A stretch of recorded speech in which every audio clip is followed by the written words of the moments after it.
Bonsoir à toutes et à toutes. Je suis ravi de l'invitation qui m'a été faite de présenter la Banque de l'Union européenne, la BEI, que sans doute d'aucuns d'entre vous connaissent peut-être déjà. Mais il me semblait intéressant de présenter cette institution européenne qui est peut-être la plus méconnue des institutions européennes aujourd'hui et pourtant son impact sur la vie des citoyens européens est certainement l'un des plus importants. Pourquoi? Parce que la banque, qui a été fondée par le traité de Rome, dans une annexe du traité de Rome, a été créée à l'origine par les six fondateurs, les six membres fondateurs de ce qu'on appelait à l'époque la Communauté économique européenne, les six membres fondateurs pour compenser les déséquilibres économiques entre les fondateurs et à l'époque, parmi les fondateurs, le pays qui souffrait le plus de déséquilibre économique, c'était l'Italie. Ce qui explique que la banque a consacré l'essentiel de ses activités jusqu'à la fin des années 60 à des projets en Italie. Le premier projet a été signé en 1959. Il y avait trois projets en un. L'un était pour une usine chimique, l'autre était pour le développement du Mezzogiorno, et le troisième, je ne me rappelle plus exactement ce que c'était, mais c'était le premier projet jamais signé par la BEI. Pour autant, ça ne vous dit pas exactement ce qu'est la BEI. La BEI, c'est à la fois une banque et un fonds. Une banque, la Banque européenne d'investissement, qui est le bras financier de l'Union européenne depuis la création de l'Union, et un fonds qui est une filiale de la BEI, qui a été ajouté en 1993 et qui a une mission tout à fait spécifique, qui est de financer les petites et moyennes entreprises. Le fonds ne finance pas directement les petites et moyennes entreprises, il les finance à travers des participations dans des fonds qui eux-mêmes financent les petites et moyennes entreprises.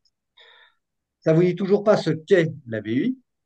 La BEI, c'est le bras financier de l'Union européenne, c'est-à-dire que c'est une banque qui va financer des projets d'investissement européens. À 90% des financements de ce que la banque finance chaque année, ce sont des projets d'investissement dans les pays de l'Union européenne. 10% en dehors de l'Union européenne, 90% dans l'Union européenne. Et quand je dis projet d'investissement, c'est parce que la banque ne finance pas des pays, mais finance des projets d'investissement en fonction de priorités que je vais détailler et sur un modèle qui est le modèle classique des banques multilatérales de développement, qui fait aujourd'hui de la banque l'un des plus grands bailleurs de fonds multilatéraux au monde. Quand je dis l'un des plus grands bailleurs de fonds multilatéraux au monde, aujourd'hui avec des prêts de l'ordre de 80, entre 80 et 90 milliards d'euros par an, ça place la banque au-delà de la Banque mondiale, avant la Banque mondiale, en termes de financement multilatéraux. La banque est en même temps un fournisseur majeur de financement pour le climat, c'est-à-dire que depuis 2019, à partir de 2019, la banque a décidé, le conseil d'administration de la banque a décidé que 50% des financements de la banque seraient liés au climat, liés à la lutte contre le changement climatique ou à l'adaptation aux conséquences du changement climatique. Ces décisions, et en même temps la décision qui a été prise de ne plus financer d'installations fossiles, à l'énergie fossile, donc pétrole, gaz, etc., a été prise par le Conseil des gouverneurs des États membres de l'Union européenne, c'est-à-dire le Conseil des gouverneurs qui régit la BEI, ce sont les ministres des Finances de chacun des États membres de l'Union. Ce sont les gouverneurs qui se réunissent une fois par an au cours d'un conseil de ministres des Finances de l'Union, ce qu'on appelle un ECOFIN. Ils vont se réunir le mois prochain à Luxembourg.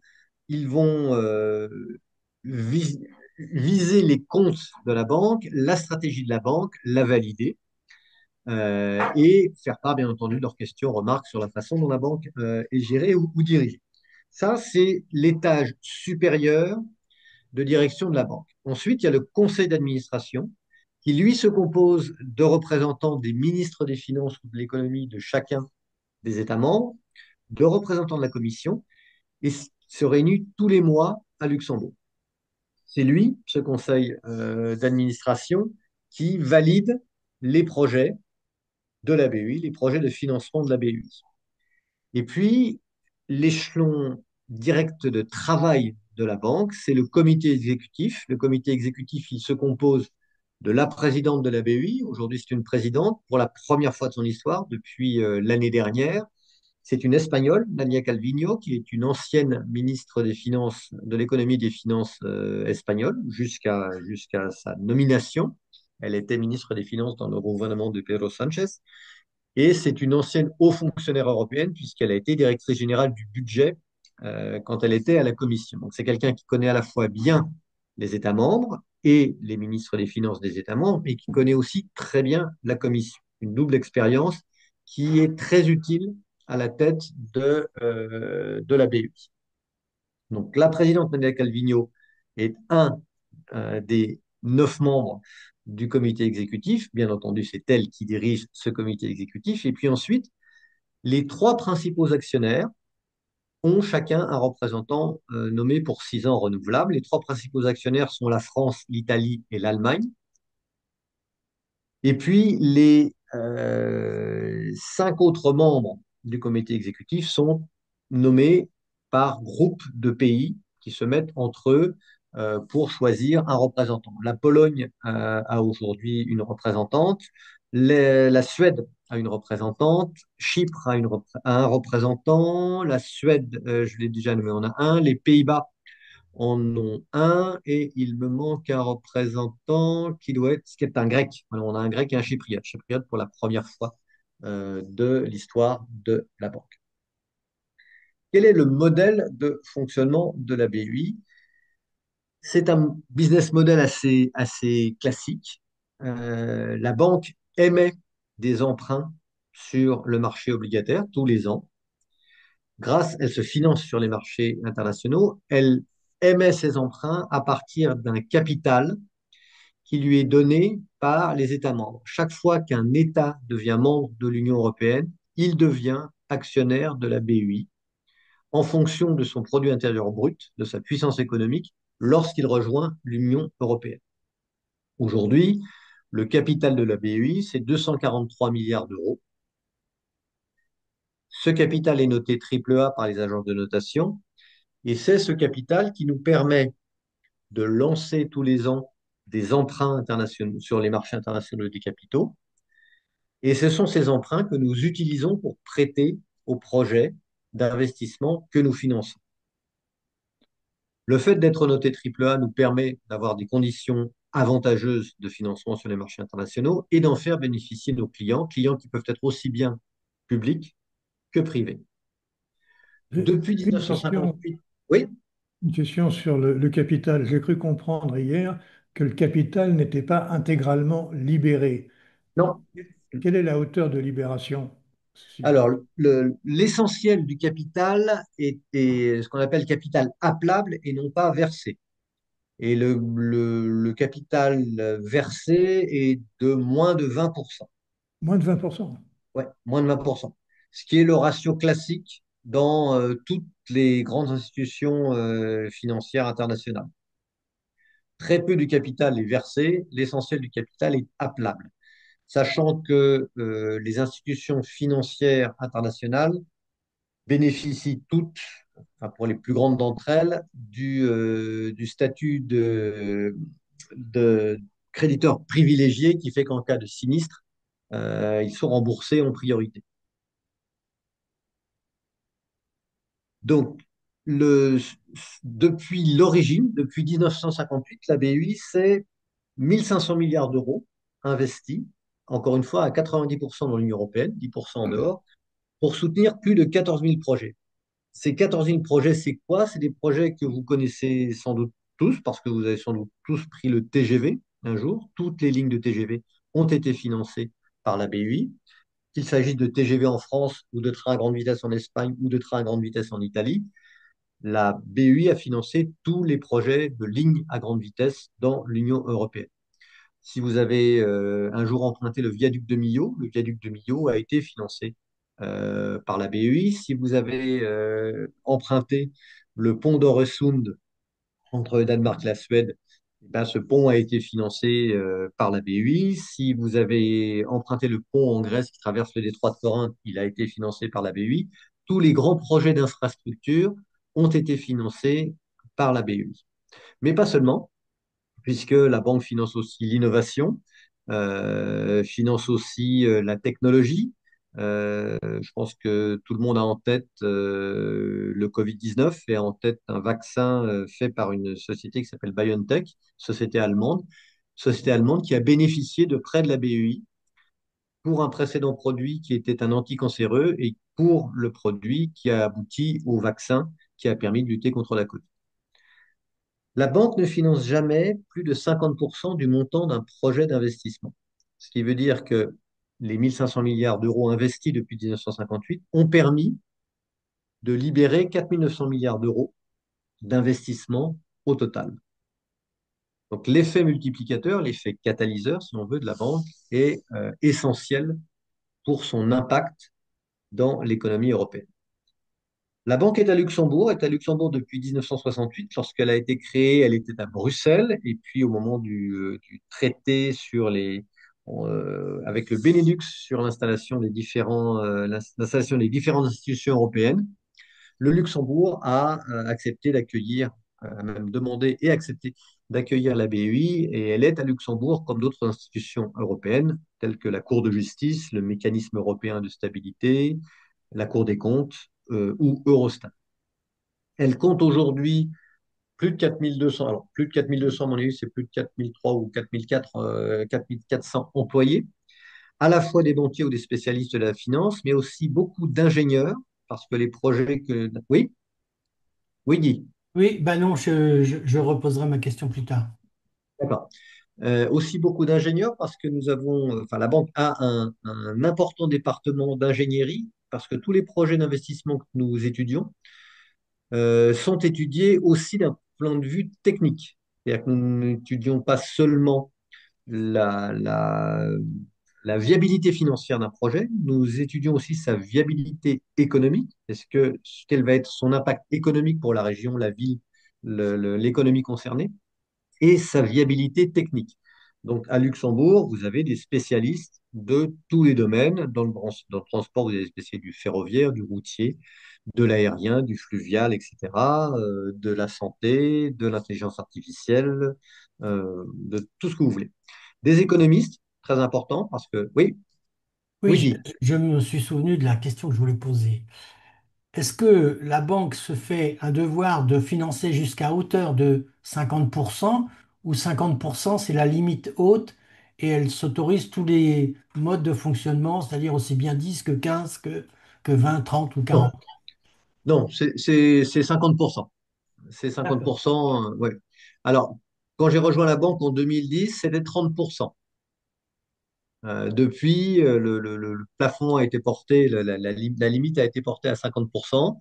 Il y a eu des cas, mais essentiellement à l'extérieur de l'Union, où la banque a financé jusqu'à 80% du montant d'un projet d'investissement dans des économies soit particulièrement fragiles, soit pour des projets dont elle considérait qu'ils étaient particulièrement importants pour l'économie de ce pays.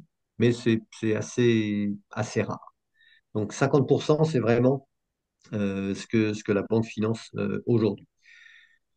La banque est à Luxembourg, mais elle a des bureaux dans le monde entier, dans toutes les capitales européennes. À Paris, bien évidemment, le bureau de la BEI est installé et il compte aujourd'hui, alors au début, il était tout petit, il y avait 3 personnes et maintenant, il doit y en avoir 25.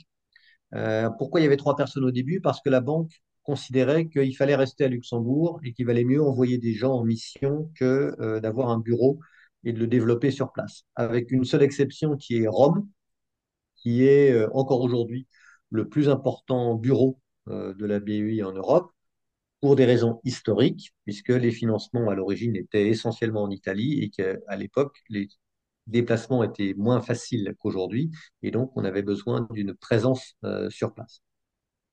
Donc 60 bureaux dans le monde entier. Le capital de la banque, donc je vous ai dit qu'il était de 243 milliards d'euros. Vous avez la répartition pays par pays, Allemagne, France, Italie avec 18,78%. Juste après l'Espagne avec 11,27%, les Pays-Bas, la Belgique, la Pologne, la Suède, le Danemark, etc., jusqu'au plus petit qui est Malte.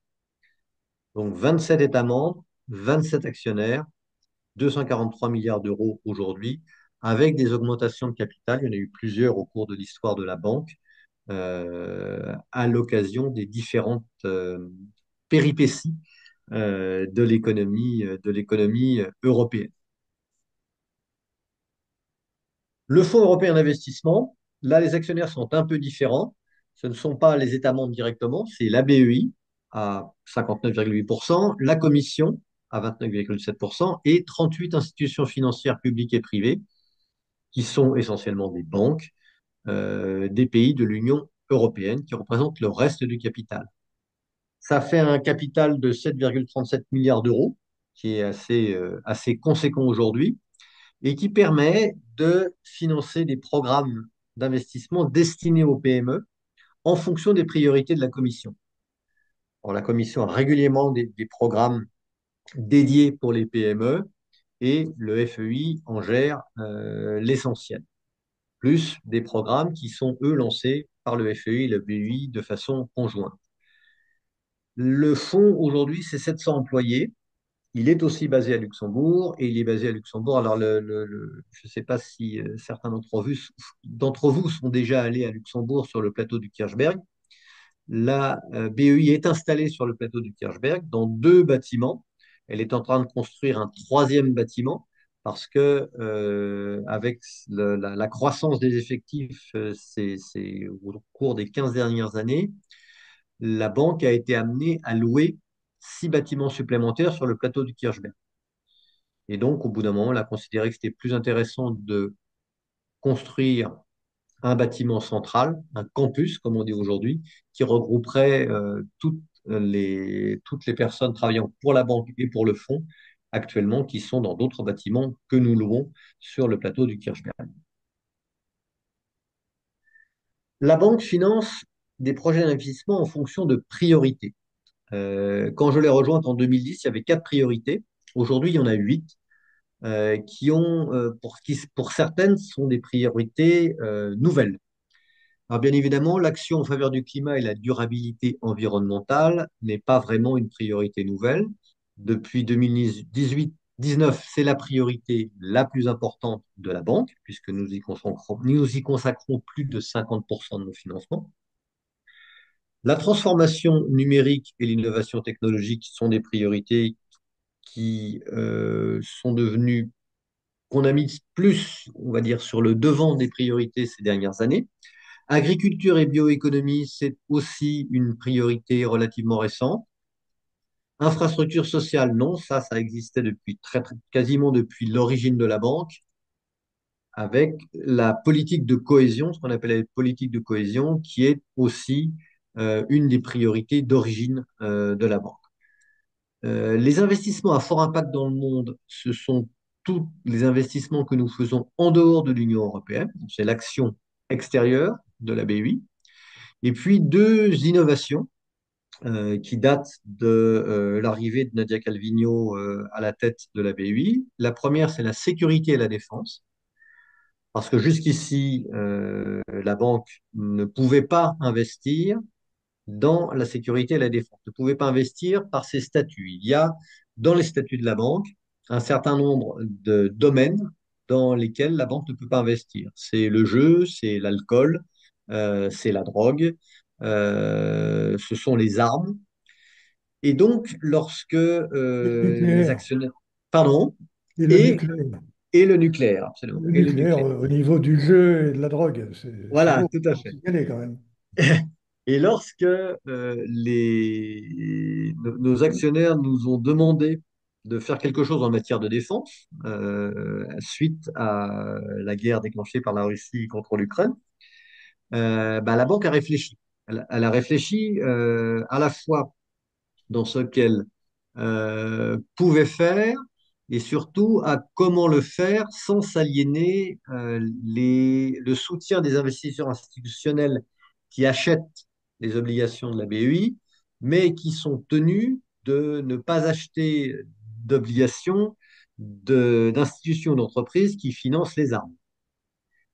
Et donc, ce que peut faire la banque, c'est investir dans des projets d'investissement qui ont un usage double, qui sont un usage à la fois civil et militaire. En gros, on ne peut pas financer des chars d'assaut, mais on peut financer des drones qui peuvent avoir un usage civil et militaire. On ne peut pas financer des munitions, mais on peut financer des casernes. On ne peut pas financer des canons, mais on peut financer la cybersécurité. Donc, trouver des domaines d'usage à la fois civil et militaire que la banque peut financer sans perdre son triple A et sans perdre sa crédibilité pour les investisseurs institutionnels étrangers. Ce sont des petits montants. La sécurité et la défense en 2024, c'est 1 milliard d'euros, donc c'est pas énorme. Ça va doubler en 2025. Ça reste des petits montants par rapport à l'environnement qui fait plus de 50 milliards d'euros, par exemple. Et puis, dernière priorité, c'est l'union des marchés de capitaux. Vous savez sans doute que l'union des marchés des capitaux est une des priorités des rapports Letta et Draghi et de la commission von der Leyen 2. Pourquoi la banque se trouve dans cette union des marchés des capitaux? Parce qu'elle travaille depuis très longtemps avec la Banque centrale européenne sur ce qu'on appelle la titrisation. La banque dispose d'un portefeuille de créances qui sont facilement titrisables et parmi les priorités de l'union des marchés des capitaux, il y a la relance de la titrisation pour les établissements bancaires notamment de la zone euro, mais pas que. Donc ça, c'est un des domaines dans lequel on travaille avec la BCE et les différents ministères des Finances sur l'union des marchés des capitaux. Il y en a d'autres.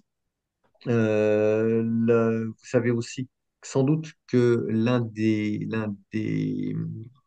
points de l'union des marchés de capitaux, c'est d'avoir une dette européenne qui soit commune et fongible. Or, aujourd'hui, une dette européenne commune, il n'y en a pas beaucoup. La BEI est un exemple de dette européenne commune, puisqu'elle représente les 27 États membres. Le mécanisme européen de stabilité, c'est la même chose quand il émet sur les marchés financiers. La Commission aussi, Next Generation EU, c'est un programme où il y a eu 350 milliards d'euros de dettes communes émises sur les marchés financiers. Pour autant, c'est dette Commission, dette BEI ou dette MES. Et dans l'Union des marchés de capitaux, il y a l'idée que tous ces papiers différents, mais qui sont européens, aient la même signature, la même lisibilité pour les investisseurs internationaux. Donc ça permettrait d'avoir un embryon de marché de la dette commune. Alors, cet embryon, il est plus qu'un embryon aujourd'hui, puisqu'il y a à peu près 1000 milliards d'euros de dette européenne commune, mais il n'est pas lisible de la même façon que le papier américain, que les US Treasuries sont lisibles pour les investisseurs étrangers. Donc ça, c'est un des domaines dans lequel la banque travaille avec... oui, oui, Guy. Euh, je me suis laissé dire également que les économies, l'épargne des Européens, Oui. faute de mécanique adéquate en Europe, sont épongées par des fonds de pension américains qui investissent dans les GAFAM ou dans la big tech américaine et que on profite très peu de cette manne financière. Et j'ai cru comprendre que c'était plusieurs dizaines de milliards d'euros de, oui. Alors, oui, oui, l'épargne européenne, enfin, au sens large, l'épargne européenne, c'est 33 000 milliards d'euros. D'accord? C'est énorme. Mais cette épargne européenne, c'est l'épargne nationale de chacun des pays mise ensemble. Et cette épargne, bah, elle s'investit un peu localement, beaucoup dans de l'obligataire ou dans des comptes courants, très peu dans les actions. Et quand elle s'investit dans la gestion d'actifs, bah, elle s'investit majoritairement là où la gestion d'actifs est rentable, et c'est principalement aux États-Unis. Et l'idée de l'Union des marchés de capitaux, c'est d'essayer de faire en sorte qu'une bonne partie de cette épargne soit réorientée vers les entreprises européennes qui aujourd'hui, lorsqu'elles ont des besoins financiers, se tournent non seulement vers les marchés de capitaux européens, parce qu'il y en a quasi, enfin, ils sont assez faibles et assez hostiles au risque, mais vers les marchés américains dès que les financements deviennent conséquents. Vous m'entendez éclairer une question. Oui. Euh, Tu viens de dire que ce qui attirait l'épargne européenne aux États-Unis, c'était notamment le rendement Mhm. des placements, Mhm. notamment dans les actions. Ouais. Ma question concerne justement le rendement, disons, de la BEI. Oui. À mesure où vous financez beaucoup d'infrastructures, etc., Mhm. ce n'est pas un retour sur investissement ou des plus-values importantes ou un rendement élevé qui est recherché, Non. c'est plutôt une contribution à l'intérêt général. Mais c'est moins compétitif pour les épargnants que ce que propose le système américain. Et ça a vocation de rester. Oui, oui, tout à fait. Alors, il y a deux choses différentes. Il y a le rôle de la banque et le fait qu'elle ne soit pas orientée vers le profit, qu'elle cherche juste à couvrir ses coûts, ce qui lui permet quand même, bon an, mal an, de dégager ce qu'on appelle un surplus, non pas un bénéfice, de l'ordre de 2 milliards d'euros, qui sont pour l'essentiel versés aux réserves. Mais les, les épargnants européens peuvent, par exemple, acheter du papier BEI, des obligations BEI, et sont tout à fait achetables par les investisseurs privés, et elles offrent un rendement qui est tout à fait correct, on va dire. Mais effectivement, l'épargne des Européens, quand on parle d'épargne, alors, quand on est français, on pense épargne des Européens, on pense au système français. Il ne faut pas oublier que, il y a plusieurs pays dans l'Union européenne qui ont des fonds de pension. Les Pays-Bas, par exemple, ont l'un des plus gros fonds de pension du monde avec ABP. Ces fonds de pension, leur objectif, c'est de verser des pensions à leurs adhérents. Pour ça, ils vont rechercher une certaine rentabilité, et pour avoir cette certaine rentabilité, ils vont s'orienter plutôt vers les marchés américains que vers les marchés européens. Donc ça, c'est l'un des problèmes que l'Union des marchés de capitaux espère résoudre. C'est pas le seul, il y en a toute une liste, notamment l'émiettement des marchés de capitaux en Europe, hein, puisque 27 pays, 27 droits des faillites différents, 27 systèmes de règlement livraison pour les marchés boursiers, une seule bourse pan-européenne qui est Euronext, mais d'autres bourses qui ne sont pas intégrées au marché européen, des prospectus d'introduction différents selon les pays. Donc il y a une nécessité d'harmonisation qui jusqu'ici n'a pas été suffisamment entreprise.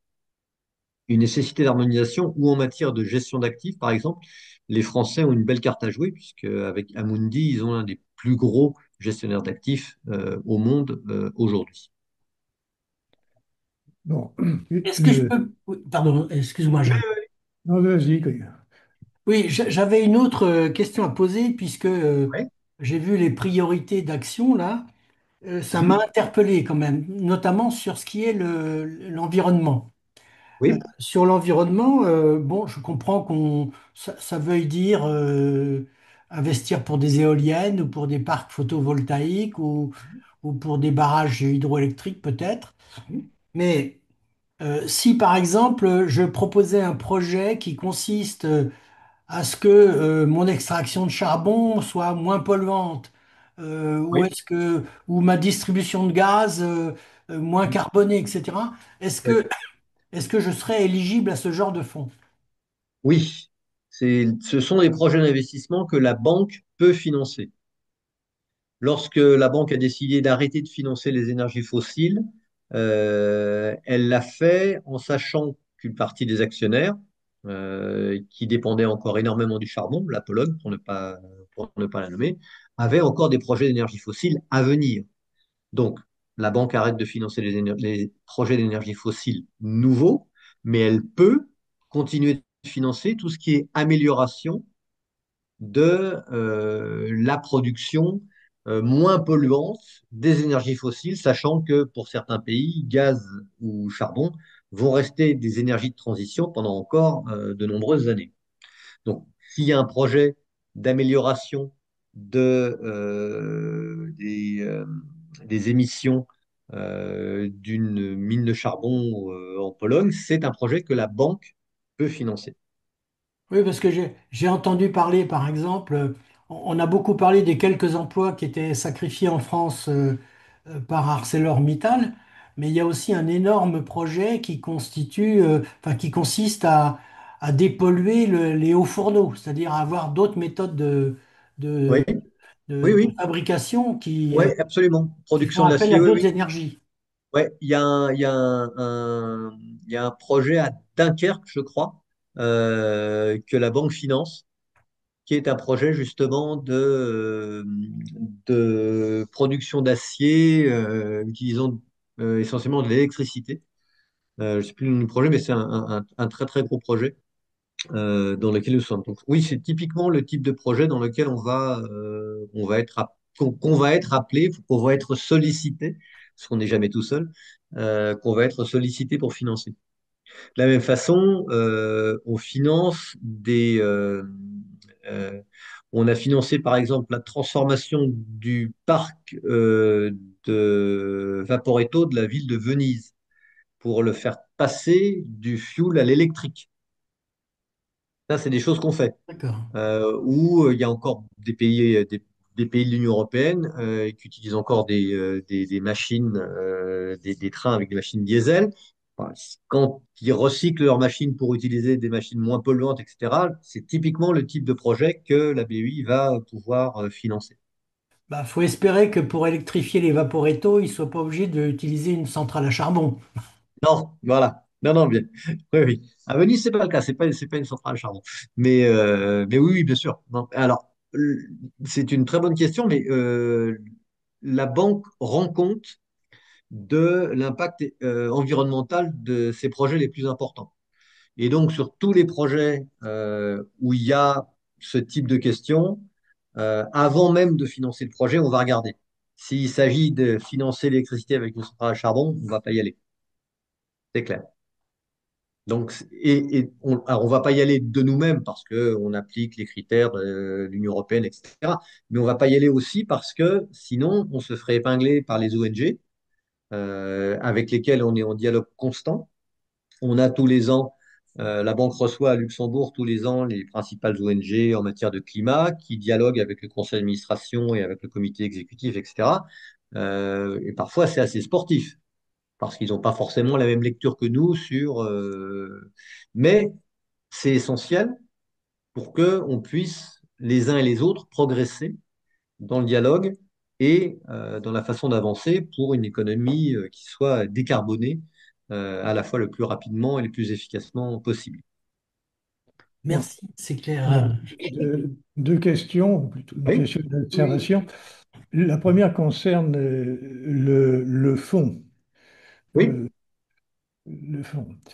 Euh, le financement des fonds propres des PME est quelque chose de vital pour l'innovation. Oui. Euh, Ce financement de l'innovation a souffert considérablement à la suite de la crise des subprimes, Mhm, avec notamment la réglementation de la BRI, mhm, qui était beaucoup plus dure, beaucoup plus prudente que par le passé. mhm, Aujourd'hui, pour développer cette activité, les fonds de prise de risque ont besoin de financement. Alors, la BEI apporte des financements, mais est-ce qu'elle apporte aussi de quoi séduire l'épargne des Européens? c'est-à-dire notamment une certaine prise de risque, parce que le problème dans ces financements, c'est la prise de risque. On risque de perdre son capital, donc effectivement, ça limite les téméraires. Alors, quelle est la Alors, part de la BEI dans cette réduction du risque et comment s'y prend-elle? alors, pour le fonds, pour le FEI, le FEI investit dans la plupart des fonds de capital risque européens aujourd'hui. Donc, on est investisseur dans ces fonds-là, pas forcément dans les plus risqués, parce qu'on reste malgré tout assez prudent, je dirais. Mais c'est un domaine dans lequel on investit beaucoup plus qu'il y a 5-6 ans, je veux dire. Le capital risque qui s'est développé, quoi qu'on en dise, qui s'est développé dans l'Union européenne, pas du tout au niveau de ce qu'il est aux États-Unis, mais néanmoins, il se développe assez vite. Et dans ce domaine-là, le fonds, le FEI, prend de plus en plus de participation dans des fonds de capital risque destinés aux entreprises innovantes. Est-ce que je peux faire une remarque en passant? Oui, bien sûr, Le projet de décarbonation de l'acier, de la fabrication d'acier à Dunkerque a du plomb dans l'aile, du c'est fait de possible. la situation financière d'Usinor, enfin d'ArcelorMittal. Oui. Je ne sais Et, pas. J'ai pas vu j'ai pas vu les dernières nouvelles sur le projet. Je sais qu'on est dedans. Après, si c'est un projet qui a comme vous dites, du plomb dans l'aile, euh, c'est du plomb dans l'aile à quel niveau? Il va pas se faire, ben, c'est que ça coûtait de l'argent à ArcelorMittal et que ArcelorMittal n'a pas l'intention d'investir actuellement, compte tenu de la conjoncture et du marché de l'acier, n'a pas l'intention, elle en a licencié du personnel, n'a pas l'intention d'investir. je sais, moi je connais pas le projet. Je sais on est dedans, mais je sais pas du tout s'il y a des négociations en cours pour la restructuration, dans tous les projets que la banque finance. Une fois qu'ils ont été signés, ils sont suivis pendant toute leur durée de vie. Et s'il y a une difficulté quelconque, il y a renégociation. Il y a renégociation. Alors parfois, le projet ne se fait pas. J'ai pas trop d'exemples en tête. Il y a un exemple très très connu de gros projets d'infrastructure qui a failli mettre la clé sous la porte et qui finalement a eu lieu, c'est le tunnel sous la Manche, dans lequel la BUI était. Bon, on n'a pas perdu trop de billes dans l'affaire, mais il y a eu une restructuration, je ne sais pas si vous vous en rappelez, qui a été particulièrement sportive à l'époque. Si c'est le cas pour le projet de Dunkerque, on verra. Si on a investi dans le projet aux côtés d'Arcelor et qu'Arcelor décide on arrête le projet, bah, voilà, il y a des pénalités, tous les projets sont suivis euh, de façon étroite parce que la banque étant une banque, elle déteste perdre de l'argent. Et jusqu'ici, sur un portefeuille d'encours qui est aujourd'hui de 530 milliards d'euros, on a moins de 1% de prêts non performants. Donc, on est plutôt prudent dans la gestion du risque, trop, diraient certains de nos actionnaires, mais après, il s'agit de leur argent, donc on y fait attention. Et si un projet doit être restructuré pour X raisons, bah, il le sera. Alors, mais encore une fois, pour le cas de Dunkerque, je n'ai pas d'éléments, sans doute moins d'éléments que vous sur la façon dont le Alors projet se moi déroulera. j'ai entendu Emmanuel Macron, notre président, dire qu'il voulait, il fera tout pour pérenniser l'investissement de Dunkerque et un autre lieu aussi, alors là que je ne connais pas, mais ou dont Fausse, non, c'est je pas ne me ça. souviens pas. Alors je ne sais pas. Ouais. Oui, mais François Hollande avait aussi pris des engagements qu'il n'a pas pu tenir. C'est pas, c'est pas lui qui tient les cordons de la bourse.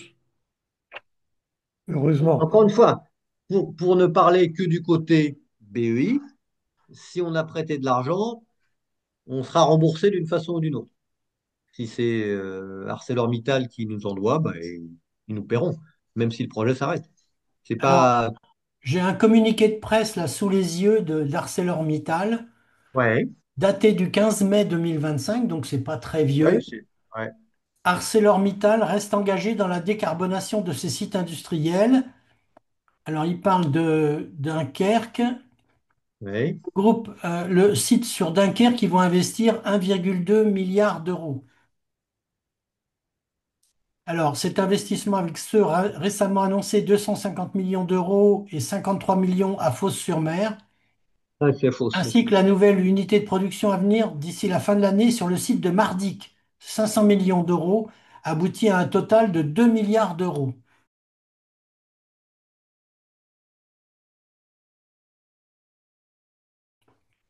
Voilà, ça Oui, c'est un c'est pour communiqué ça d'ArcelorMittal. d'ArcelorMittal du 15. Ouais, ouais. Ben, c'est pour ça que pour nous, enfin, côté BEI, pour moi, j'ai pas, pour l'instant, il n'y a pas Alors, je de vous son. mets le lien dans le chat, hein, pour ceux qui veulent. Merci, ouais, sans préjuger de la suite.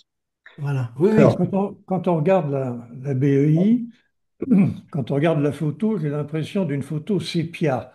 C'est-à-dire, c'est une belle image du passé, mais d'un passé qui est sur le point de trépasser.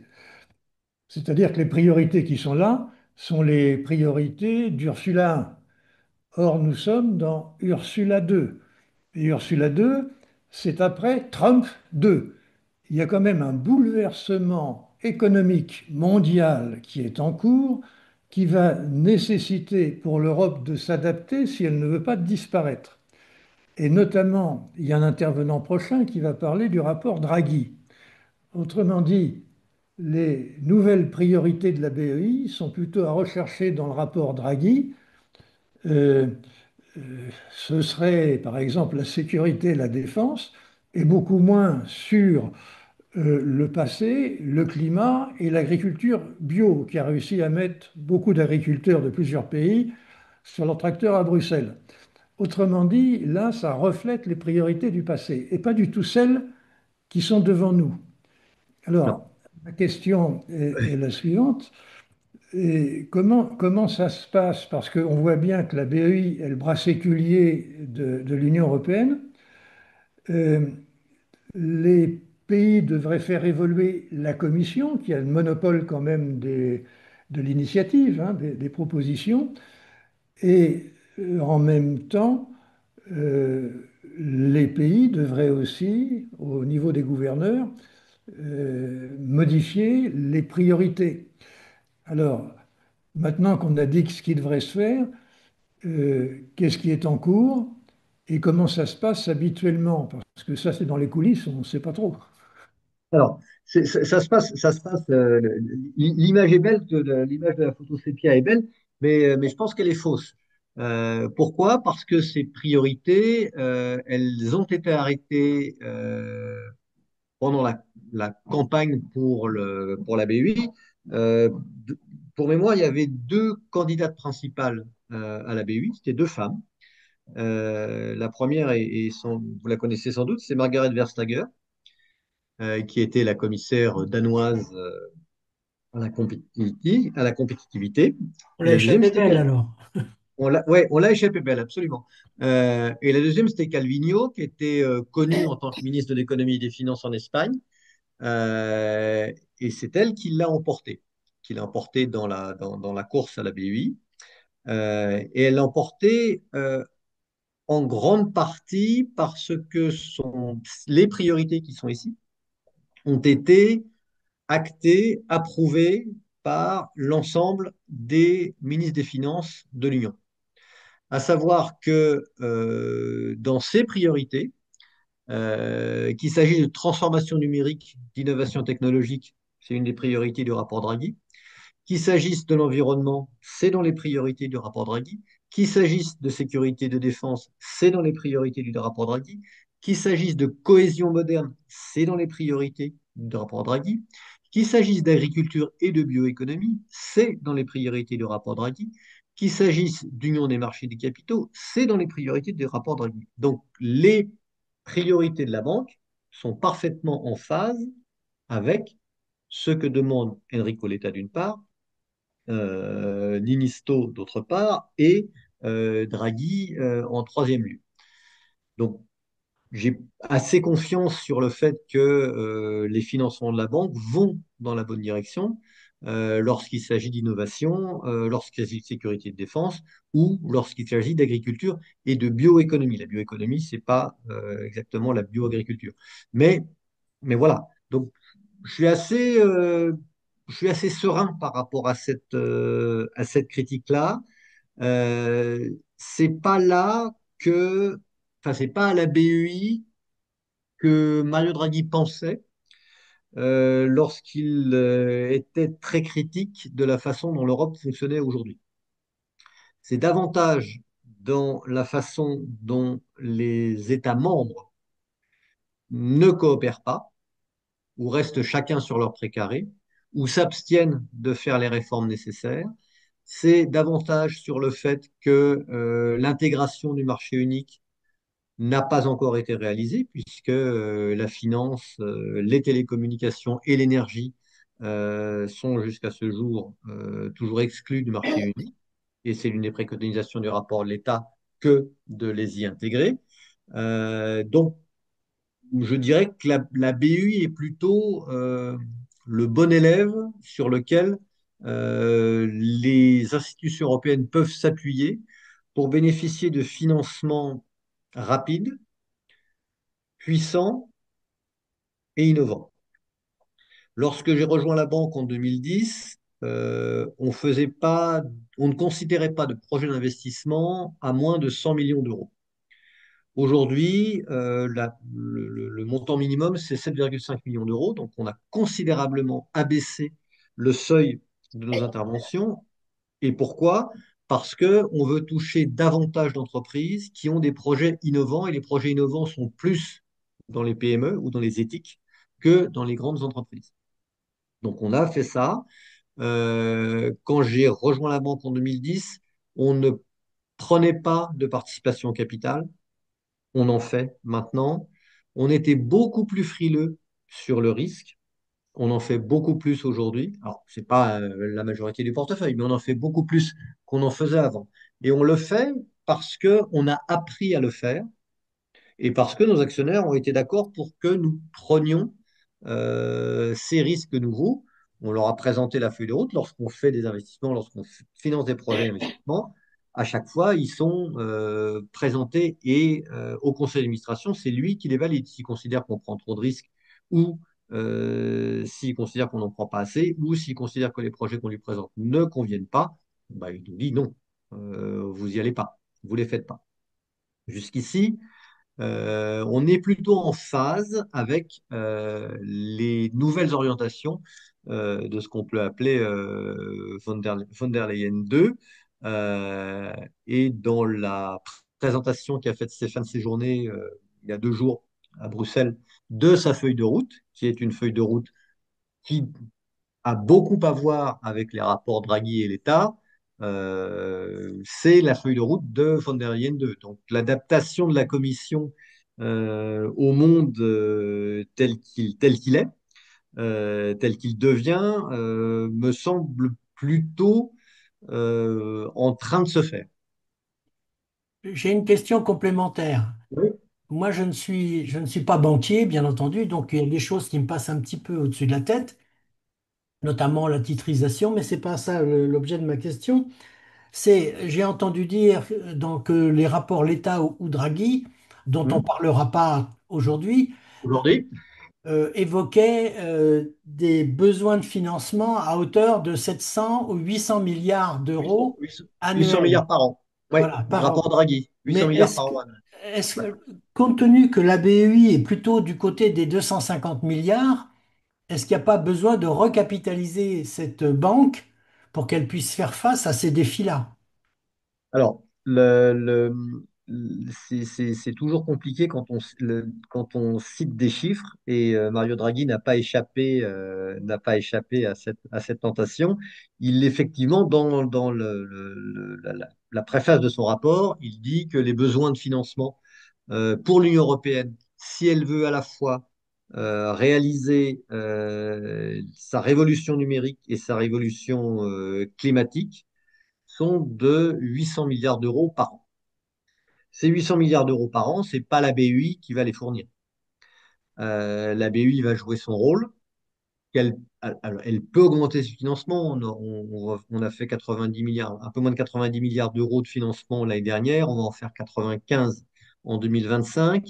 Et on a proposé au Conseil des gouverneurs, on va proposer au Conseil des gouverneurs un changement de notre ratio pour permettre d'augmenter nos financements, ce qui permettrait de d'avoir un régime de croisière de l'ordre de 100 milliards d'euros à horizon 2026-2027. Ça suffira pas. Et c'est pas nous, enfin c'est pas la BUI toute seule qui peut le faire. Comme ce n'est pas ce ne sont pas les trésors de chacune des capitales européennes qui peuvent le faire, non plus que les financements de la Commission. Mais l'ensemble. C'est l'ensemble, plus la mise à contribution de l'épargne européenne, ces 33 000 milliards qui aujourd'hui sont essentiellement investis dans de l'épargne courante, de l'épargne obligataire et complètement essentiellement sortis de l'épargne non risquée. Donc il s'agit de convertir les Européens au risque, leur faire acheter davantage d'actions que ce qu'ils n'ont fait jusqu'ici, de prendre plus de risques pour permettre le développement de leur économie et de faire en sorte de ne pas dépendre des économies américaines, chinoises ou autres. Donc ça, c'est effectivement la grande question du rapport Draghi. Euh, et, mais c'est la question à 800 milliards et c'est comme le dit Mario Draghi, c'est la question existentielle. Soit l'Europe le fait, soit elle cesse toute ambition d'avoir un rôle à jouer sur la scène mondiale. Parce qu'elle ne pourra pas à la fois financer ces régimes sociaux de retraite tels qu'ils tels qu'ils sont aujourd'hui, financer la transition climatique et la révolution informatique, si elle ne fait pas cet effort d'investissement. Donc, soit elle le fait et trouve une façon de s'organiser, et l'union des marchés des capitaux est une réponse, soit elle renonce à ce qui fait son modèle social aujourd'hui. Et l'une des raisons pour lesquelles elle pourrait être contrainte de renoncer à ça, c'est la question démographique. L'Europe vieillit, l'Europe vieillit très vite, et à partir de 2040, tous les ans, il va y avoir 2 millions de travailleurs européens de moins sur le marché du travail. Donc, il va falloir compenser. Et là se repose la question des flux migratoires, d'une immigration choisie, etc. Mais la bombe démographique, elle est déjà là, hein. Elle est amorcée si on ne restructure pas notre modèle économique, ben voilà, on sera un continent musée que les gens viendront visiter avec plaisir, mais qui s'appauvrira à vitesse grand V.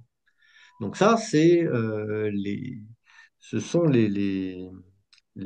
c'est à la fois le constat et les préconisations du rapport Draghi. Mais il y en a beaucoup d'autres, hein, et ça mériterait une discussion beaucoup plus Bruno, approfondie. Oui. Comme solution au problème, au déficit démographique, euh, un des Américains, des GAFA, annonce qu'il y a une autre solution possible, c'est l'intelligence artificielle, Hum, en disant que finalement, on peut multiplier demain les robots et le problème qu'on aura, c'est l'impact sur le marché du travail. C'est-à-dire qu'il faudra organiser les loisirs. Bon, autrement dit, ça peut être une réponse au déficit démographique. Bon, je pense que on aura l'occasion d'en reparler parce que il y a quand même quelques évolutions à faire d'ici là. Mais ce serait à noter, ça, pour un Oui, peu oui, plus ben, tard, l'impact de l'IA sur l'emploi et notamment sur ce problème de déficit. absolument. Mais il y a un exemple particulièrement, enfin, très intéressant qui est le Japon. Le Oui, Japon est l'un des pays au monde où on utilise le plus, alors pas l'IA, mais la robotique oui, ben pour justement, venir, les en appui d'une population qui est là pour le coup, qui a basculé déjà dans le vieillissement extrêmement important, avec un recul de l'âge de la retraite, là aussi, particulièrement prononcé. Donc, et une pas phobie de mal. l'immigration, et une phobie de l'immigration. Donc Et il une faut phobie, absolument, et une phobie de l'immigration, tout à fait. Alors, sur laquelle ils sont en train de revenir, mais c'est- bon, ça, alors, je reviens à l'activité de financement du groupe de la banque, du groupe BEI en 2024. 2024, 88,8 milliards d'euros pour 900 projets, 68 milliards dans l'Union européenne, 8 milliards en dehors de l'Union européenne. Alors, en dehors de l'Union européenne, on, la BEI finance des projets en fonction des priorités qui lui sont données par la Commission. Tous les, Toutes les commissions, lorsqu'elles arrivent, déterminent le budget de l'Union européenne pour les 7 ans à venir. Et dans ce budget, il y a une enveloppe pour l'action extérieure de l'Union. Cette enveloppe, qui prévoit des sous-enveloppes pour chacune des zones géographiques, elle est gérée par la BUI pour les projets qui sont hors Union européenne. Et j'y reviendrai, on verra quelle est la répartition en fonction des zones de priorité d'action de l'Union européenne. C'est important, oui, c'est important pour nous d'être, quand on est hors de l'Union européenne, d'agir sous l'égide de la Commission parce que on bénéficie pour ces projets de la garantie de la Commission, de la garantie de remboursement si jamais les choses se passent mal de la Commission. Ce qui s'est passé, ce que j'expliquais hier en Syrie, par exemple. Fonds européen d'investissement, 14,4 milliards d'euros. C'est la partie investissement dans les fonds, dans les PME. Le total des investissements soutenus, comme on investit 50% du montant d'un projet, 350 milliards d'euros. Le montant total des emprunts de la BEI, 63 milliards. 63 milliards, ça place la BEI au même rang que un pays, enfin, supérieur à un pays comme les Pays-Bas. Par exemple, les Pays-Bas empruntent moins sur les marchés des capitaux que la BEI. C'est l'un des plus grands emprunteurs supranationaux au monde. L'impact des financements, à quoi ça sert tous ces financements? Ben, ça sert à créer des emplois, ça sert à alimenter la croissance, ça sert à soutenir les investissements en fonds propres et quasi-fonds propres dans les entreprises, ça sert pour les investissements dans la sécurité et dans la défense. Et puis, ça sert aussi, parce que la BE a une activité qui n'est pas seulement une activité de financement, c'est une activité de conseil. Elle peut aider les entreprises et le secteur public dans leur stratégie d'investissement. La stratégie de conseil, les services de conseil, c'est quelque chose de récent à la banque, enfin, qui a une vingtaine d'années maintenant, et qui est né au moment où les pays anciennement communistes ont rejoint l'Union européenne et où il s'est avéré qu'ils n'avaient aucune idée de la façon d'accéder au financement qui leur était dévolu en tant que nouveau membre de l'Union européenne par Bruxelles. Et donc, la Commission et la banque ont décidé de créer ensemble des services de conseil destinés aux pays anciennement de l'Est pour leur permettre d'accéder au financement européen. Cette activité s'est développée et aujourd'hui, elle concerne tous les pays de l'Union européenne qui sont intéressés pour les projets qui relèvent de leurs compétences. C'est des projets qui peuvent concerner aussi bien des projets d'investissement urbain que le développement de marché, que le renforcement de capacités existantes. Et ça permet derrière, en général, mais pas tout le temps, de déboucher sur des opérations de prêt de la BEI qui couvre les priorités de la banque. Quelques chiffres clés en matière de financement, je passerai rapidement. Les financements verts, donc 50,7 milliards d'euros, c'est une part record du montant des financements de la BEI. Donc, on fait plus de la moitié de nos financements qui vont pour les financements de projets liés au climat. Qu'il s'agisse de projets, on a parlé d'éolien, on a parlé de solaire, mais c'est aussi une meilleure isolation des bâtiments, très important. C'est aussi les transports, tout ce qui est transport n'utilisant pas les énergies fossiles, donc tout ce qui est transport ferroviaire, par exemple, ça peut rentrer dans tous les tramways, tout ça, ça rentre aussi dans ce type de financement. Ça nous a permis de soutenir plus de 200 milliards d'euros de projets d'investissement liés au changement climatique, avec un objectif d'ici à 2030 de financer 1000 milliards d'euros à compter de 2021. Donc on en est déjà à 563 000. Je pense qu'on fera plus que 1000 milliards d'euros, mais pour l'instant, on est en bonne voie pour arriver à ces 1000 milliards. L'énergie, on finance aussi beaucoup de projets d'investissement dans le domaine de l'énergie pour avoir de meilleurs réseaux électriques, pour avoir une meilleure efficacité énergétique et pour avoir de meilleures énergies renouvelables dans tous les pays de l'Union européenne. Cohésion, ce sont les régions les moins développées de l'Union européenne, les moins développées économiquement, qui bénéficient bien évidemment de financement de la BEI pour leurs projets d'investissement, projets qui peuvent souvent être panachés avec les financements de la Commission. Autre priorité, l'innovation, la transformation numérique. Les villes et les régions financent beaucoup, beaucoup de projets dans les villes. Les PME et les ETI et les infrastructures sociales, hôpitaux, écoles, maisons de retraite, etc. Agriculture et biodiversité, sécurité et défense, et les matières premières rares. Ça, c'est nouveau, c'est une nouvelle priorité. Et la BEI évolue en fonction des priorités de l'Europe. Mais je n'ai pas beaucoup d'informations sur les projets qu'on a financés en matière de matières premières rares, mais je vais me renseigner là-dessus. Des opérations à plus haut risque, ça, c'est des opérations de fonds propres et de quasi-fonds propres, prise de participation. Ça, on le fait depuis peu de temps parce que nos actionnaires nous ont demandé de prendre plus de risques de façon d'être plus efficace, de peser davantage dans le développement de l'économie. Et on l'a fait pour un montant de 8 milliards d'euros l'année dernière pour aider notamment les projets innovants. Le montant prévu des financements du groupe BEI pour l'année prochaine, c'est 95 milliards d'euros, avec un objectif cette fois-ci de 60% des financements pour des projets verts ou des projets liés au changement climatique. L'appui aux champions technologiques. Les champions technologiques, c'est pas seulement les grandes entreprises comme Mistral, par exemple, ou comme Spotify, qui ont toutes les deux été financées par la BEI. Ça peut être aussi des PME qui développent des technologies complètement innovantes.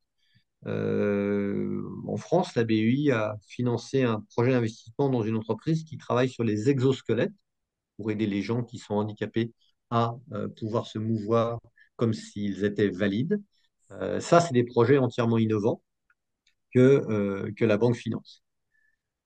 Elle va doubler le soutien à la sécurité et à la défense en 2025, donc de 1 à 2 milliards.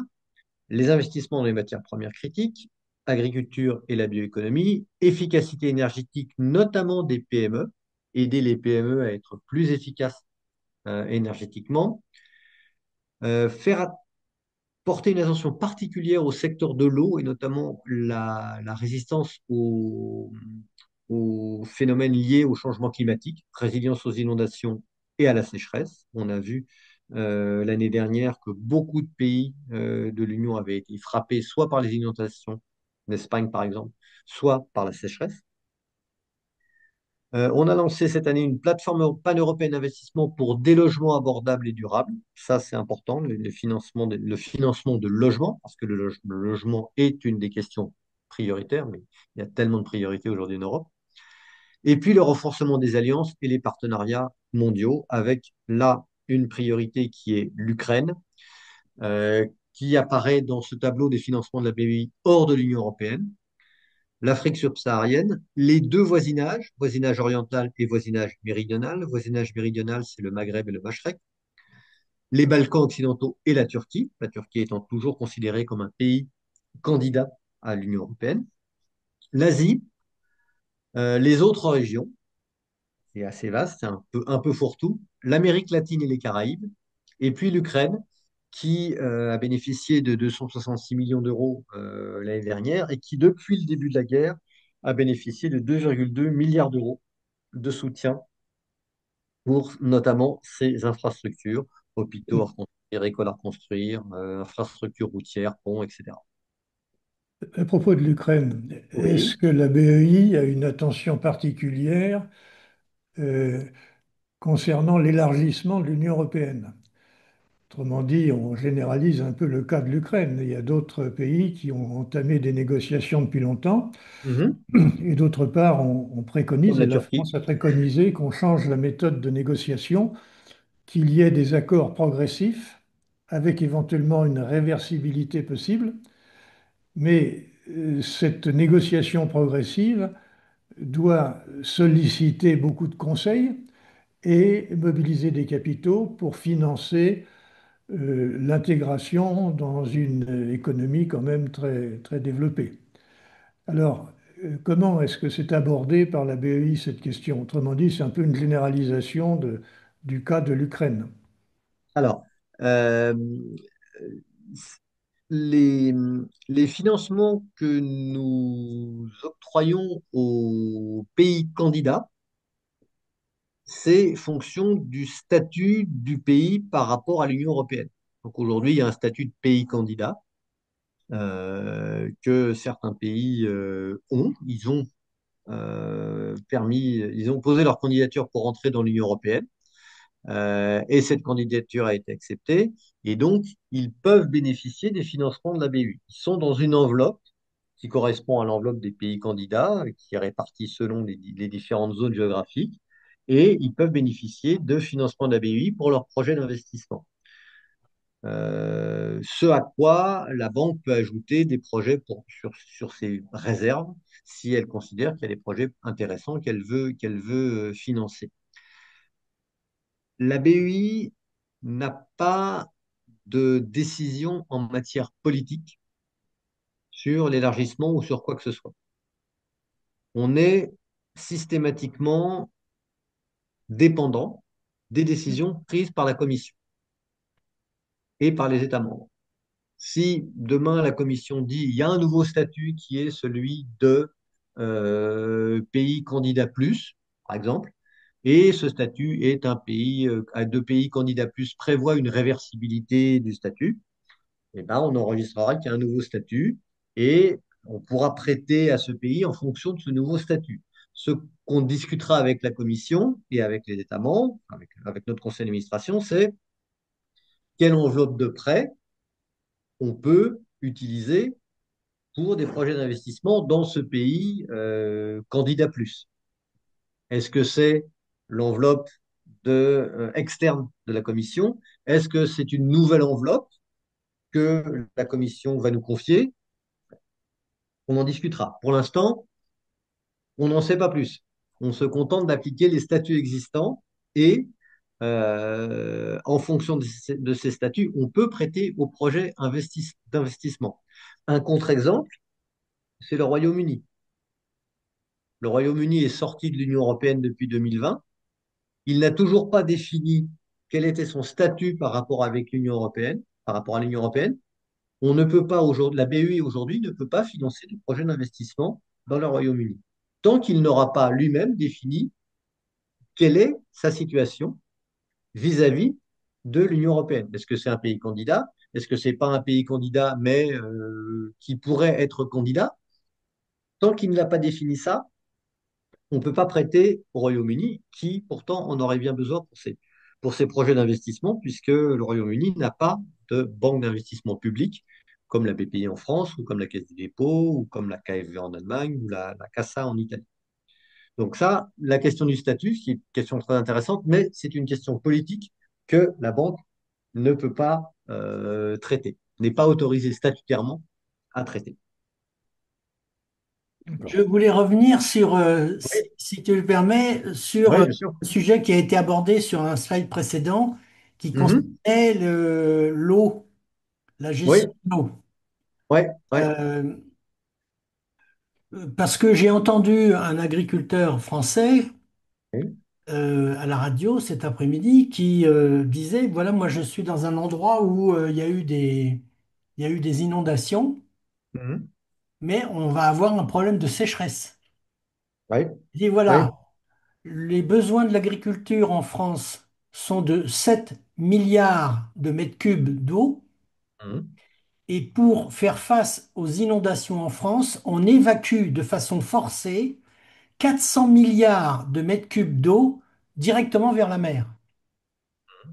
Il dit donc, lorsque l'on veut trouver des solutions de rétention, parce que c'est dommage de se priver de toute cette eau, eh bien, on se heurte à l'opposition des mouvements écologistes, comme pour les grandes bassines. Alors, je ne sais pas il y a que les grandes bassines comme solution, mais on se heurte à ces mouvements écologistes et qui nous empêchent de travailler avec les gouvernements pour trouver des solutions de ce type-là.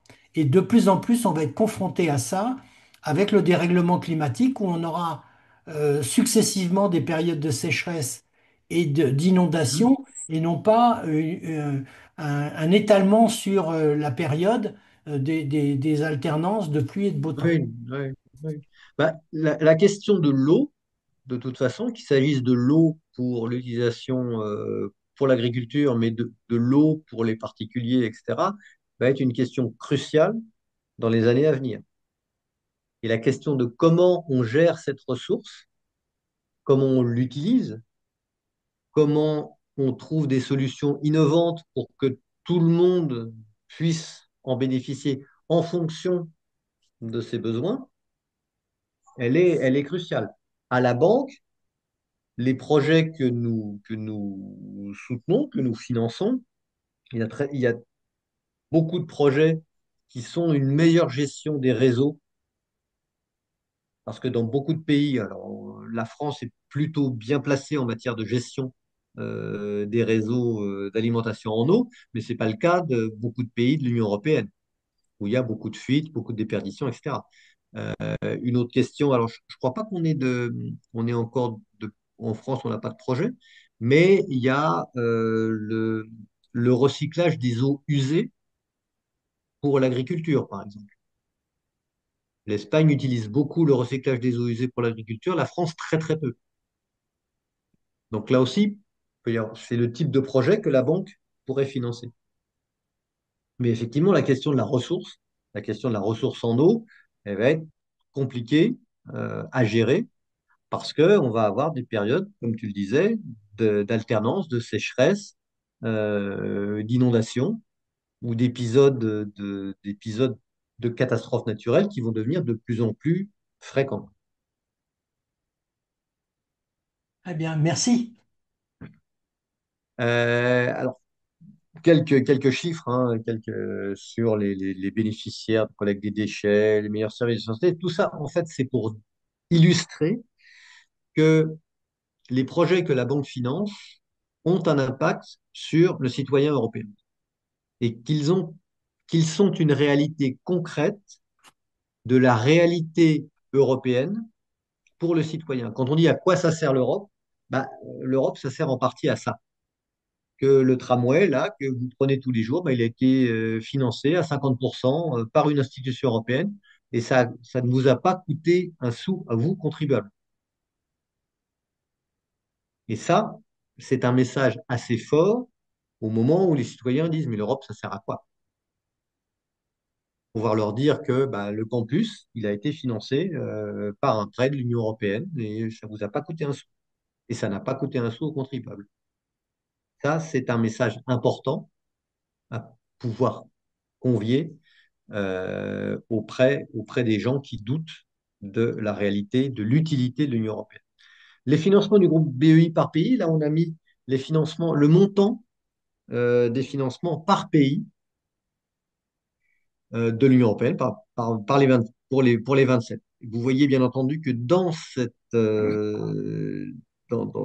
tableau, les grands pays, la France, l'Allemagne, l'Espagne, sont les principaux bénéficiaires des financements de la BEI.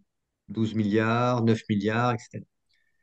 Pour autant, si on le rapporte au nombre d'habitants du pays concerné, c'est pas ces pays-là qui sortent en tête, parce que effectivement, dans les grands pays, c'est facile de trouver des gros projets, des projets à 1 milliard d'euros ou plus. En revanche, dans les petits pays, la Slovénie, Malte, la Lituanie, on ne trouvera jamais un projet à financer d'1 milliard d'euros. Mais si on rapporte les financements de la BEI au nombre d'habitants et qu'on voit le pourcentage du produit intérieur brut, ben, on s'aperçoit par exemple pour l'Estonie, les financements BEI, c'est 1,3% du PIB estonien. C'est considérable. Alors que pour l'Irlande, c'est c'est 0,1% du PIB irlandais. Pour l'année 2024, ce tableau, il change tous les ans. Parce qu'en fonction des projets qui sont présentés par la banque, qui sont présentés à la banque, qui sont financés par la banque, les- le classement, le tableau change. Bien évidemment, les grands pays seront toujours en poids économique les plus importants parce que ce sont eux qui ont les plus gros projets. C'est parfaitement normal, c'est une question de taille de l'économie et une question de nombre d'habitants du pays considéré. Les produits de la BEI, donc qu'il s'agisse des prêts, mais pas seulement, des garanties, des conseils. Ce sont des produits qui ont un effet catalyseur parce que on ne finance pas plus de 50% du montant d'investissement d'un projet, mais parce que aussi ce sont des produits qui peuvent être panachés avec d'autres. Il peut très bien y avoir un projet financé par un prêt de la BEI et en même temps par un financement de la commission, par un don de la commission. Ces effets de panachat ou d'autres ressources publiques existantes. Ces effets de panachage sont importants pour l'impact des financements que, que la banque réalise. Quel est le cycle de projet de la BUI? On nous propose un projet d'investissement, on l'instruit. Quand je dis on, c'est les services de la banque l'instruisent sur le plan financier, sur l'aspect économique, sur l'aspect social, sur l'aspect environnemental, quel est son impact sur l'environnement, et l'évaluation technique. Est-ce que le projet est viable techniquement? Et on revient à ce département d'ingénieurs dont je vous parlais au début de la présentation, qui sont des spécialistes des domaines considérés et qui vont regarder si techniquement le projet fait du sens. Si ce n'est pas le cas, s'il y a un doute, on n'ira pas. Le projet, ensuite, il est soumis au comité de direction de la BUI. Le comité de direction de la BUI va dire, OK, le projet est bien comme ça et on peut le présenter au conseil d'administration ou non, le projet, il faudrait quand même le remanier un peu parce qu'il y a tel ou tel aspect. Dans ces cas-là, il repart dans les services le retravaillent et ensuite, le projet va au conseil d'administration qui le valide dans 99,99% des cas. Le projet est ensuite signé et ensuite, le décaissement peut commencer soit en une seule fois, soit par tranche en fonction du type de projet, de la durée d'investissement, etc. Il fait l'objet tout le long de sa vie de suivi et de rapport d'étape et à la fin du remboursement auprès de la banque. Alors Alors, là, une bonne... Oui, pour obtenir un prêt, là, donc en 48 heures ou en combien de semaines, c'est ça, oui, c'est oui. Non, possible? c'est un peu plus long, c'est un peu plus long. Non, non, non, C'est-à-dire, bah, la durée moyenne d'instruction, c'est dans 18 mois à peu près. Alors ça c'est une moyenne. Ça veut dire que pour un prêt PME, qui est un prêt intermédiaire dans lequel on va prêter à une banque qui va mettre le même montant et qui va gérer le portefeuille de PME, ça en 6 mois, c'est fait. parce que c'est des opérations qu'on sait faire depuis très très longtemps, avec des partenaires depuis très très longtemps. C'est très très facile de les mettre au point. En revanche, pour un nouvel emprunteur, pour un projet innovant dans une technologie qu'on ne maîtrise pas forcément de prime abord, là, ça va demander plus d'examen, plus de discussion, plus de temps. Pour un autre projet qui sera un projet d'infrastructure sur un nouveau site, sur un emprunt à très très long terme, ça pourra demander aussi beaucoup plus de temps. Donc c'est une moyenne. La banque est très consciente que c'est trop long et qu'on devrait raccourcir. Et l'une des priorités de la présidente, c'est de raccourcir le temps de traitement des dossiers. Donc j'ai bon espoir parce que la présidente, depuis son arrivée à la banque, a montré que quand elle voulait quelque chose, elle savait arriver à ses fins. Donc j'ai bon espoir que le temps de traitement des dossiers soit un peu raccourci. Mais ça reste une institution européenne malgré tout. Et même si on est plus rapide que la Commission, ça prend du temps. Et puis, dernière image, la banque se veut une banque responsable. Donc, j'ai parlé des secteurs que nous excluons de nos financements. La banque assure le suivi de la durabilité environnementale et sociale de tous les principaux projets d'investissement.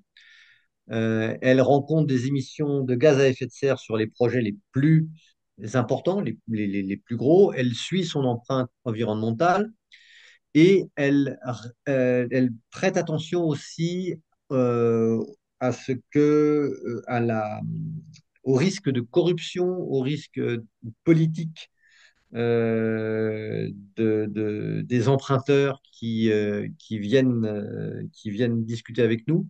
Tous les employés de la BEI doivent suivre une formation liée au risque de blanchiment d'argent et au risque de corruption. Et c'est une vraie formation, c'est-à-dire qu'on la refait tous les ans.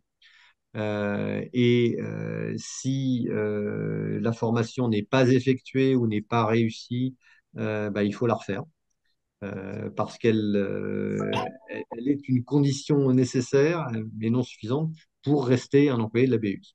Donc ça, c'est très très important à la banque pour le suivi des dossiers. Et c'était ma dernière slide, je crois. Voilà, je vous remercie beaucoup de Ah, votre attention. Il y a une question. oui, une Oui, question. La BEI délivre, dis-tu, des garanties. oui, Alors, oui. quelle nature de garantie? Je connais les cautions sur marché, les performance bonds, etc. Mais en l'occurrence, quelle nature de garantie, dans quel cadre? Alors, Que- les garanties de la BEI, c'est typiquement ce qu'on a fait au moment du plan Juncker. Je ne sais pas si tu te rappelles, au moment de la crise de la dette souveraine en Europe, ouais. en 2013, Juncker, qui était à l'époque le président de la Commission, a lancé un plan qui a pris son nom, qui s'est appelé le plan Juncker. Et l'idée, c'était de dégager des fonds pour permettre à l'investissement de continuer en dépit du fait que la plupart des pays de l'Union européenne étaient dans une crise économique grave et n'avaient plus de capacité d'investissement, notamment pour les projets publics. Et l'idée de Juncker, c'était de dire, si la BEI peut apporter avec la Commission sa garantie financière, ces projets d'investissement pourront être financés parce qu'on saura qu'il y aura une garantie qui pourra s'exercer en cas de difficulté. La banque a mis à l'époque 8 milliards en garantie, la commission en a mis à peu près autant, je crois. Et ça a permis de libérer l'investissement pour des projets publics et privés qui ont généré un peu plus de 300 milliards d'euros d'investissement sur les 5 années d'exercice du plan Juncker. Ça, c'est la garantie de la BEI exercée dans le cadre du plan Juncker. Comme ça a bien marché, ce plan a été reconduit dans le plan qu'on appelle Next Generation EU, ou InvestEU, qui est le même type de mécanisme, une garantie de la BEI, une garantie de la Commission, et puis les banques nationales, comme la Caisse des dépôts, comme la Cassa en Italie, etc., ont apporté une garantie de leur côté. Donc, on a une garantie qui a été portée à de l'ordre de 30 milliards d'euros, je crois, qui permet depuis 5 ans de générer des projets d'investissement de façon beaucoup plus importante que si cette garantie ne pouvait pas s'exercer. Donc, c'est ça la façon dont la BEI exerce sa garantie. C'est un effet qu'on a pu vérifier avec le plan Juncker, enfin, qu'on a testé pour la première fois avec le plan Juncker. Ça a bien marché. Les autres institutions, comme la KfW, comme la CASA, se sont jointes à nous pour apporter aussi leur garantie. Et ça a un effet démultiplicateur pour les projets européens, tant publics que privés. D'accord. Merci Bruno. Merci beaucoup à Est-ce qu'il vous. y a d'autres questions? Alors, eh bien, puisque il n'y a pas d'autres questions, enfin, moi je dirais qu'il y en a plein d'autres, c'est-à-dire que Bruno Rossignol, merci pour cet excellent exposé qui ouvre plein Merci à vous. d'autres perspectives pour d'autres débats sur d'autres sujets. On en a vu Oui, tout à l'heure. On a parlé des rapports Draghi et et l'État. l'État. On a Ouais, parlé ouais, ouais. de la gestion de l'eau qui pourrait être Mhm. un sujet européen. Eh bien, Ouais, donc, ouais, oui, ça, c'est très bien.